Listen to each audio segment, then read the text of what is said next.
Deep mid wicket অঞ্চলে একজন fielder এবং খুব ইন্টারেস্টিং একটা ব্যাপার, সেটা হচ্ছে লং অফ অঞ্চলে আরও একজন।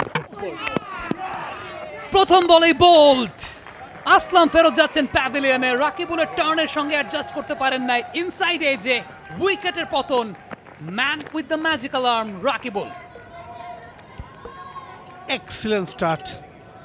আমরা গেল ম্যাচেও দেখেছি রাকিবুলের ভ্যারিয়েশনে মালয়েশিয়ান ব্যাটসম্যানরা বারে বারেই বিভ্রান্ত হয়েছেন। আজকেও শুটা দারুণ। গেল ম্যাচেও মেইডেন দিয়ে শুরু করেছিলেন, আজকে শুরুতেই উইকেট। যে আসলামকে খানিকটা সেটেল মনে হচ্ছিল, পেসারদের এগেন্স্টে স্বাচ্ছন্দ্যে খেলছিলেন, তিনি প্রথম বলে আউট হয়ে গেলেন। ব্যাট প্যাডে যথেষ্ট গ্যাপ, আসলে ব্যাকফুটে পাঞ্চ করার চেষ্টা করেছেন, তো ফুট মুভমেন্ট নাই বললেই চলে। সেটাই মাসুল গুনলেন আসলাম। ফিরছেন 18 রান করে 20 বলে। মালয়েশিয়ার বোর্ডে জমা 19, তার মধ্যে 18ই কিন্তু করেছিলেন এই আসলাম।